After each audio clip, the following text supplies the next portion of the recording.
This is the Healthcare Marketplace Specialization, Healthcare Marketplace Overview. My name is Steve Parenti, and this is Module 4.3.1, the drive towards cost effectiveness. One of the frequent questions that comes up whenever a new technology is developed is that technology cost effective? And what we mean by cost effectiveness is that if you are able to have the technology extend your life and or make your function do better, is it worth the extra cost that might go into the system that goes in there? So basically your life is going up, but the dollars, even though they're also increasing, the trade-off by you dying or something else actually balances out so that the margin, you're doing better off. Healthcare systems are asking for this type of analysis all the time now, cost-effectiveness analysis to justify unit pricing and the affordability within healthcare systems.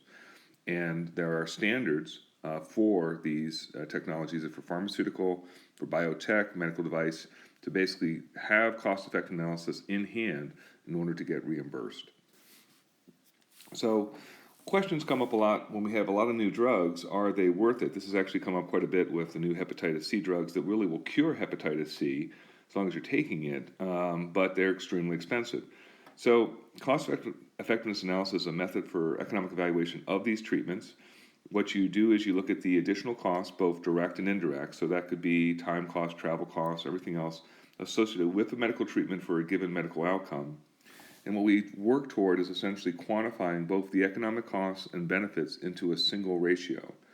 Now, the standards for this is that we look at what's called a life year, but not just any life year. We actually quality adjusted, meaning that we have some sense of how well you're living that life, not that you're just lying in bed and mobile. So a new technology for an 80-year-old person surviving a myocardial infarction, basically a heart attack, is going to lead to a $4,000 quality adjusted life year saved. That threshold, meaning $4,000 to get an extra year of life, that's not that bad. And actually in the UK, they have a very specific system for this that they put on. We'll talk about that in a second, where they actually have a threshold that will translate into US dollars into, say, $50,000. If it's basically below that threshold, the UK will generally pay for it. If it's above that threshold, they will question whether or not it's worthwhile for the National Health Service to pay. So pharmacoeconomics has emerged over the last 20 years as a separate form of economics to evaluate the economic potential of pharmaceutical. So, as I mentioned before, the UK really has set a standard for this, and I suggest everybody to go check out this website, NICE.org. NICE stands for the National Institute for Clinical Excellence.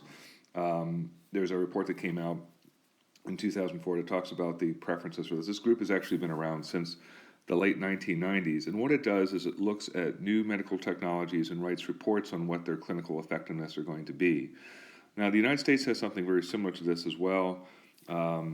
Actually, what's used is private insurers to sort of set the initial guidelines for this. WellPoint, which is one of the largest insurers, it's made up of mostly for-profit Blue Cross Blue Shield plans, has their own technology formulations that they use to talk about what cost effectiveness criteria they will have for payment.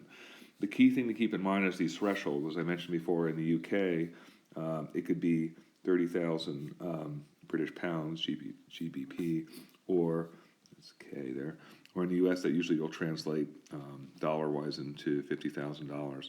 And so above that threshold, people will question the value of the technology. Below that threshold, it's okay. So when health economists, myself included, get involved in this, the principal role that we have is to develop and recommend a sustainable pricing strategy for technology. And that sustainable pricing strategy has to be one that's consistent with maintaining the reimbursement in key global markets and market segments at a unit price that's acceptable for that country and what the right rate of return is going to be. So global markets actually, while we have literally hundreds of countries around the world, the U.S. is a major global market. The Eurozone is another one that we take into consideration. When you actually break it down, we do look at things in terms of just Japan. We do look at the BRICS, as it were, the developing countries, as a separate market that's there. And then we also look at the Australia market as a separate major market, and Canada. These, you might say, well, that's a pretty limited view. In terms of acceptance of the technology assessments and payer reimbursement, these are really the major markets. Usually Japan and Taiwan would sort of fall into that space. China is increasing in its space in the BRIC market just because of the size of what they're operating with, and so is Brazil. But in terms of setting a pricing strategy, you really are operating what's otherwise known kind of as the big five: US, Euro, Japan, Australia, and Canada to set your pricing components. Now, when you think about drugs, there's lots of thoughts about just strategically what kind of drug are we really talking about. There's the fast pay, which is an expensive new drug with lower short-term healthcare costs, so you're really going to make money fast. There's also the slow pay is expensive, and it's going to decrease medical costs, but only after a few years. So for Fosamax, for example, is used for osteoarthritis to kind of help folks out that way. There's the narrow pays, basically very expensive drugs, but it's only for a few folks that are there. There are the diffuse pays. These are expensive drugs that will increase medical costs, but they'll decrease non-medical costs, that is, things that get you back to work faster over a period of time. And then pay me later's expensive drugs that lower short-term costs but increase long-term ones. There's also the no pays, meaning people are just going to pay for them out of pocket. So Viagra falls in that category in most insurers, or Rogaine to keep your hair. Now, the thing to keep in mind is that these are the criteria that clearly a pricing strategy will look into for a pharmaceutical company, but insurers are paying attention to these as well. So if you're only insured for a year or two, you may not care that much, but if you're a social insurance program like Medicare or Medicaid, these long-term care costs might matter much more for you.